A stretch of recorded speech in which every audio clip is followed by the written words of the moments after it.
Hi, this is Gail Keys with 40 Music Productions, and today we have Mr. DeCee Cornish, who's going to give us the history of Juneteenth. Hi, Mr. Cornish, how are you? How you doing, Miss Gail? How's things going back home in Marshall? Going good. I can call you DeCee on camera. Yes, you may. All right, so we call you DeCee. So, we want to give just a little history of yourself, how long you've been doing this as a historian. Okay, I'll give you the Reader's Digest version. I was a good old boy born in East Texas, right down there in Angelina County, at the old Lufkin State Hospital. Moved to Houston, grew up in Houston in Fifth Ward, right there as a child. Attended Prairie View A&M University. Spent some time in the United States military. I'm a Vietnam veteran. And when I got back from the service, because I did 11 years, 9 months, when I got back from the service, I found myself working with at-risk youth. And that's what led me into the art of storytelling. Because the storyteller in the tradition and culture of black people have always been the keeper of history, what they would call the truth teller. And that is the position I try to hold in my community. I've been doing it now for over 20 some years. And I'm going to do it another 20, good Lord willing, and the creek don't rise. Yes, yes. So DeCee, tell us, what is Juneteenth?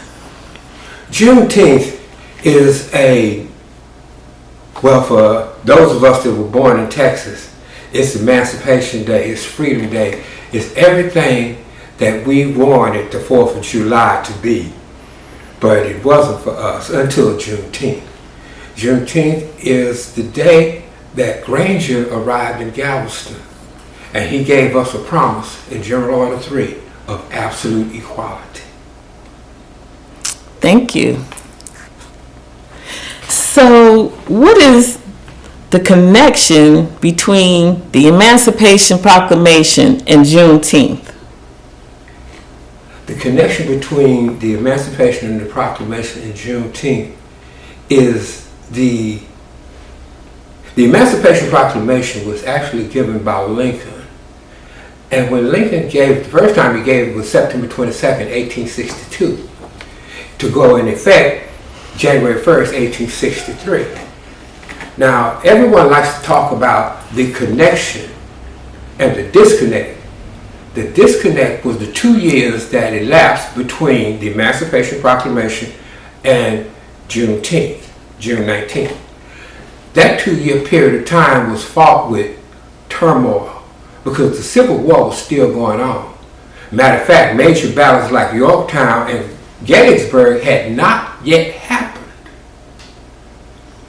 The connection between the Emancipation Proclamation and Juneteenth is one was a promise of freedom and one was actual freedom. Thank you. So DeCee, why Texas? Why Galveston? Why Texas? Why Galveston? Texas was a very important part of the Confederacy. Matter of fact, a lot of people don't realize this, but in 1845, when Texas became part of the Union, we were averaging right around 50,000 slaves in the state of Texas. But once it joined the Union in 1845, that number tripled to, at the end of the Civil War, they were close to 250,000. Texas had not suffered during the Confederacy.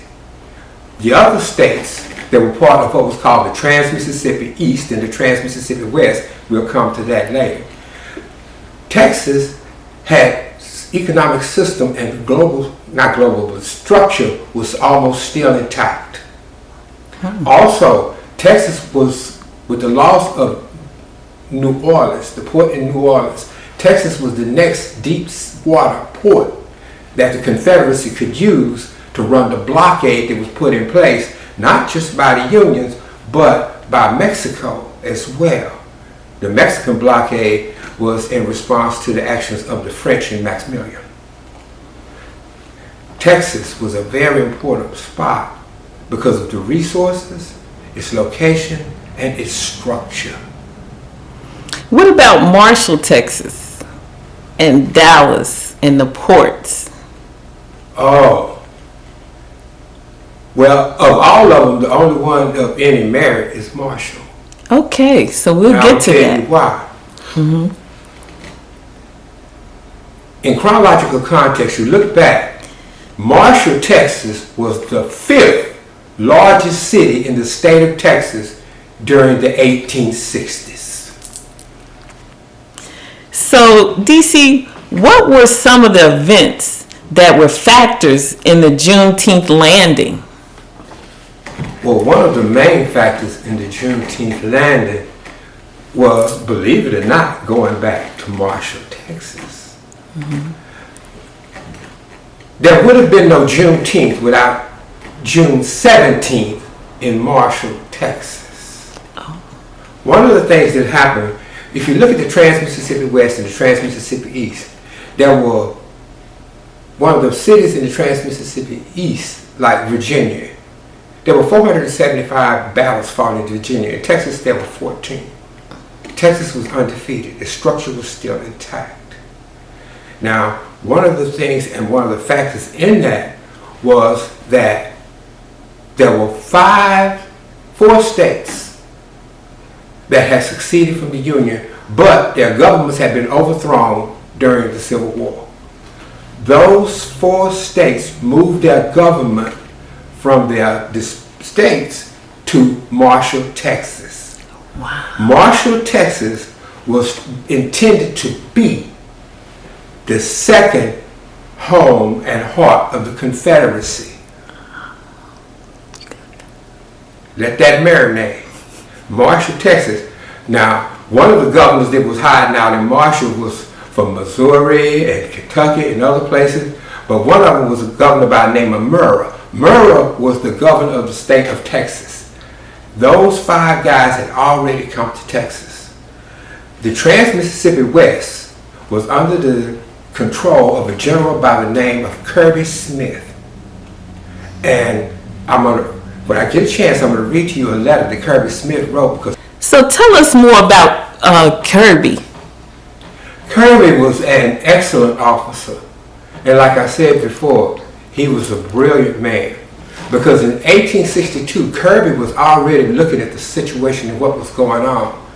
And when they decided to separate, Kirby came up with a plan that resulted in Marshall possibly being the second Confederate White House. But it also caused great trial and tribulation to black people, because I'm going to read to you a letter he wrote to the Confederate White House and other Confederate generals, if I may. Yes.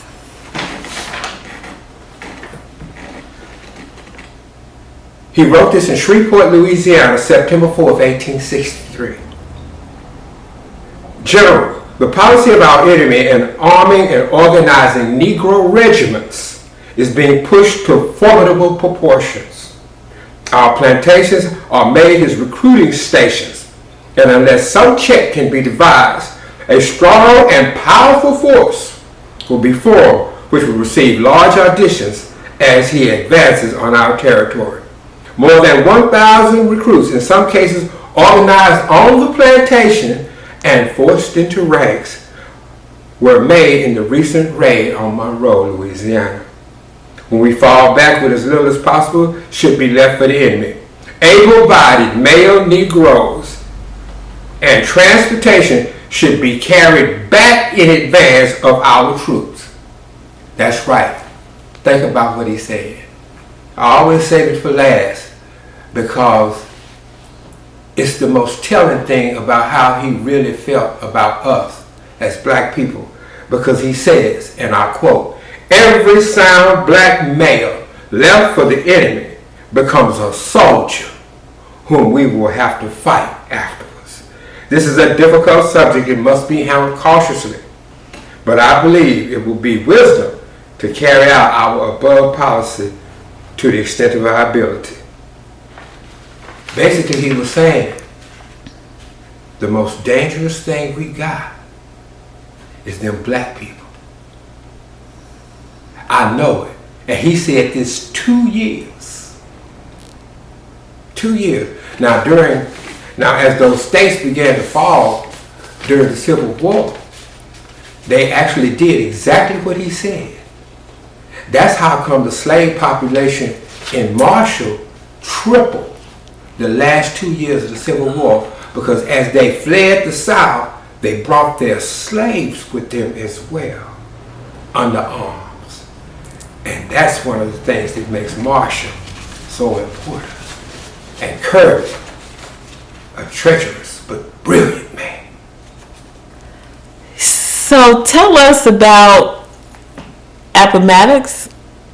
Okay. In April and One what of the happened? things that happened with Appomattox was where the surrender of Lee's forces took place. But that was not the end of conflict. The conflict continued on. One of the last battles fought, as I said earlier, was May 14th at White's Ranch, right there in Brownsville, Texas. Also, on May 27th, General Sheridan had landed and worked his way up to the Rio Grande. And he was going to be part of a pincer movement that was going to come in from both sides and conquer Texas. And guess who was sitting in the middle? Marshall, Black people. Texas. Oh, Marshall. Okay. That's right. Sheridan's plan was to march across the Rio Grande, through San Antonio, up through Austin, and into Marshall. Now, the group that beat him to Marshall was a group called the Galloping Greyhounds. The Galloping Greyhounds actually moved into Marshall on June the 17th. Marshall was a central location to the cattle drives, but it was also a central location for Western expansion. And Marshall also had telegraphs. We don't think about that in the world we live in today with all our computer technology, but a telegraph line ran from Marshall directly to New Orleans. Wow, that's amazing. I want to hear more. So what was happening with black people during this time? Well, black people had suffered at least twice. There were those that heard about the Emancipation Proclamation in what we call the traditional antebellum South, and they were, well, the war was still going on and the Confederacy was still in control, and there were severe punishments. And one of the things that also happened was, after April the 5th, the word went out again that it's over. There were black people that tried to exercise their right to freedom. And there is stories that they tell about black people being hanged and lynched because they were trying to leave. There's a story about a town that doesn't exist anymore. It was called Newton, Texas.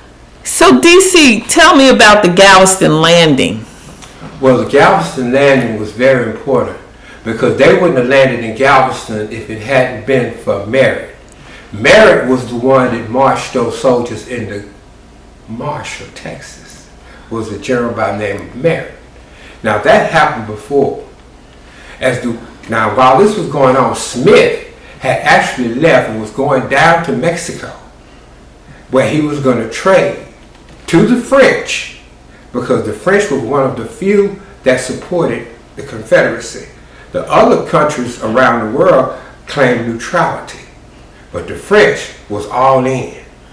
The French was all in. Matter of fact, the stories you hear about the last cotton crop, who was buying it? The French. And the French was going to trade bullets and powder for the last cotton crop.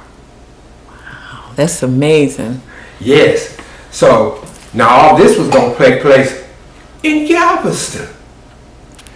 So that's one of the reasons Galveston was so important too, because as I said earlier, it was one of the last deep sea ports. There were 46 points of entry for slaves during this period of time in the history of America. And Galveston was the only one on the Texas coast. Okay, thank you. So DeCee, tell me, what was General Order 3? Okay. Now, before Granger came, he actually helped to write the general orders. There were a total of 5 general orders. But the most that we as black people should be concerned about, in my opinion, is the first 3. The first one, Granger came up and he took over the Oysterman Building. The reason he took over the Oysterman Building is because the Oysterman Building was the former Confederate headquarters. And he was also going to work on printing out pardons and also flyers. So the black people that were leaving Galveston and could be free would have a piece of paper in their hand basically stating that they were free. That's why the printing press in the Oysterman Building was so important. But he also, one of the things that happened was that as he was printing these things out, the black people were at the Chapel Hill Baptist Church. Chapel Hill AME Baptist Church. It was given to them in 1846, and it was a church where they had kind of like a night watch. On the 18th, they began to see, because Granger brought with him 2,000 troops. And in this group of 2,000 troops, they say there were as many as 500 that were African American. So you're talking about culture shock. All of a sudden, you go from being a plantation owner to seeing a brother with a shotgun looking at you. Oh no, this is not going to work. But that was how it ended up happening. Now, one of the things that Granger did was the general orders were 1, 2, and 3. General Order 1 stated that I am now the supreme commander of military forces in the state of Texas. General Order 2. General Order 2 was a order that stated to the populace that any and all orders that had been given by the previous government and the state of Texas were invalid. So all those things, including the Dred Scott decision, became invalid. General Order 3 was the proclamation that he read to everybody from the balcony of the Oysterman Building in Texas. And I have a copy of it that I'd like to read it to you. Yes, please do. The people of Texas are informed that in accordance with the proclamation from the Executive of the United States, again, there's that connection about the Emancipation Proclamation of the United States, all slaves are free. This involves an absolute equality of personal rights of property between former masters and slaves, and the connection therefore existing between them becomes that of employee and hired labor. The most important phrase there is that all slaves are free. The reason that was important is because if you read the Emancipation Proclamation, there were 4 states that were part of the Union that were allowed to keep their slaves in order to finance the Civil War. The General Order 3 is the first time that the government went on the record and promised us absolute equality. Amazing. Thank you. So, tell us about the economic state of the Confederacy. Oh, now that's a good one. I love talking about that one because it has a hint of mystery to it. Okay. Because what had happened was the Confederate government was going broke. They were losing troops. They were ripe with desertion, things like that. But when they started moving those slaves, remember Kirby's idea, when they started moving those slaves across the South into Texas to get that last cotton crop together, the last money that the Confederacy had, Jefferson Davis had at the Confederate White House, was $9 million in gold. What? They brought with them not only slaves, goods and materials, but $9 million in gold. And they brought it to Marshall, Texas. What?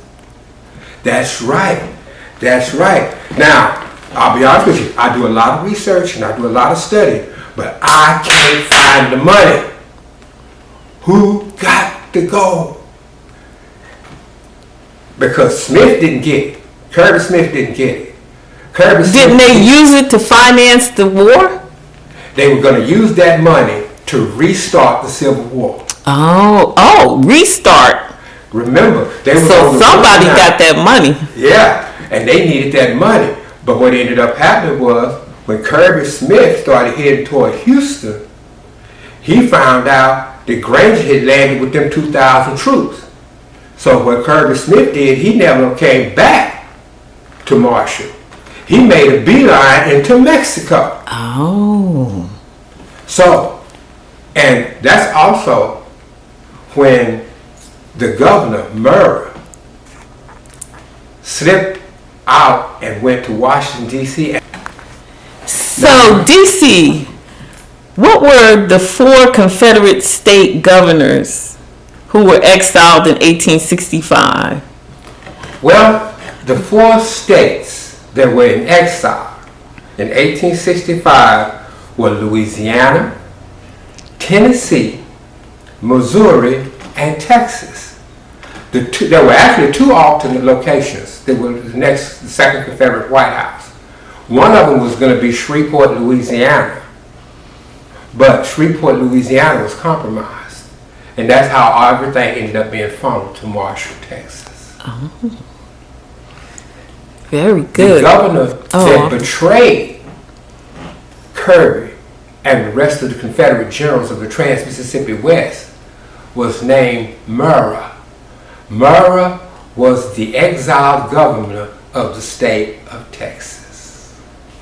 He left, when Kirby left going to Houston to cut the deal, he left out. They got together, had a convention, came up with the Articles of Surrender, and he went from Marshall, Texas to Washington, well, it wasn't Washington, D.C., but to Washington, and surrendered on the behalf of the last armed forces of the Confederacy.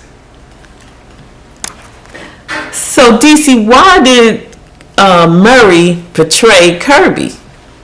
Murray betrayed Kirby because of some information that he was given through nefarious resources, spies and things like that. He had heard that Abraham Lincoln went to homeboy Grant, who had burned Atlanta, and he asked him, he said, Texas is the problem. We want you to go down to Texas and do the same thing to Texas that you did to Georgia. Now, when Lincoln asked Grant to do that, Grant said, and I quote, I'll go down there and I'll make them rebels howl. Amazing. That got back to the governors in Marshall. Murray, he looked and he realized that he did not want the state of Texas, what was left of the state of Texas, what was left of the Confederacy, to be burned to the ground. So rather than allow that to happen, following behind Kirby, he decided he was going to make that move. Because Kirby had already told him that he refused to surrender until he gets direct word from Jefferson Davis in the Confederate White House. So, DeCee, tell me about Sherman's second march to the sea. Well, Sherman's second march to the sea never actually happened. Because Sherman, like I said, Sherman's second march to the sea would have been his march into Galveston. Oh. That would have been his quote-unquote second march to the sea. As I said before, he had already, he had already made that one great march to the sea, and he was going to be coming in, and he was the reason that Shreveport, Louisiana was not chosen, was because of Sherman. Sherman was going to come through and work his way across and down to New Orleans. Okay. But he never got a chance to do that because other factors came into play, i.e., the betrayal by the exiled Confederate government. Okay. So what was the impact of June 19th? The impact of June 19th was actually the very first. The Emancipation Proclamation only promised freedom to some slaves. General Order 3 said all. Oh. There were no stipulations on there because that became the motto of their people back then, which was absolute equality. Absolute equality. Yes. And equality for the black man was coming. It was coming. Matter of fact, it was coming in a manner that even the Confederate White House, in the last few weeks of the Civil War, considered offering freedom to the black man if they would fight on the side of the Confederacy. Wow, amazing. So DeCee, what was the Emancipation Trail? Well, the Emancipation Trail is a term and a name that has only been coined recently. As I said earlier, the black people when Granger landed, he actually showed up a day or two before. And the word was getting out that he brought soldiers and everything. And a lot of black people attended church at the Chapel Hill Baptist Church. This is right down there on Broadway. If you ever go to Galveston, you drive right by it. Oh, wow. And so they had kind of like a watch night. But once the word went out, black people were afraid, a lot of them were afraid to just go on and leave. A lot of them were being escorted. They were given not their pardons, but their papers. Mm-hmm. They were being printed at the Oysterman Building. Mm-hmm. They were getting ready to go. They left Galveston by 3 paths. The first path, if you ever drive to Galveston and you're riding down I-45 Galveston, you look to the north and you see a railroad track. Follow those railroad tracks. It was the Houston, Henderson, Galveston rail line at the time. And they followed it. And it took them all the way into Houston. The other way was overland. They would follow the railroad track until they got to Fort Bend County. Fort Bend County was deep, deep, deep, almost antebellum south. Mm-hmm. That was the second one, was Fort Bend County. The third one was to cross Galveston Bay, go up White's Bayou. White's Bayou eventually became what we call today the Houston Ship Channel. Those were the 3 major routes that they took. Now, in 2019, something else happened. What happened in 2019? Maxine Waters and Roger Corman both came and approached the President of the United States with an idea of a civil rights walk. Right now in America, there's only one historic civil rights walk, and that's the crossing the bridge in Selma. Okay. Those 3 routes I gave you, one of them will eventually be the second civil rights walk in America. And it will be called the Emancipation Trail. On June 19th, black people died. It wasn't all about the partying and having a good time and we're free and everything. There were black people that died, just like on April 5th when they tried to walk away, there were black people that died. Black people died because they wanted their freedom. They wanted their freedom. And when they tried to leave, they were denied. There were oftentimes incidents where entire families were left to starve and die. But we persevered. We left. We left slavery, and out of that, one of the lasting impacts of June 19th is that when we left slavery, we entered into Texas, and during that period, between 1865 and to what we call today Reconstruction, there were over 400 Negro settlements established in the state of Texas. That is part of the legacy of June 19th. Is that the Freedmen's Bureau? And the establishment of the Freedmen's Bureau. Okay. The Freedmen's Bureau was established in one of the first places the Freedmen's Bureau was established was Marshall, Texas in 1867. Wow. It was established in Marshall, Texas, 1867, and also in Marshall, Texas, one of the oldest historic black colleges west of the Mississippi was actually established, and I'm talking about Wiley College. That is now Wiley University. You better ask somebody. My alma mater. It is now Wiley University. It's Wiley University. Yes, Wiley University. My alma mater. Thank you. And the alma mater of Opal Lee. And I'm Gail Keys, and I'm the writer of June, an anthem for Juneteenth.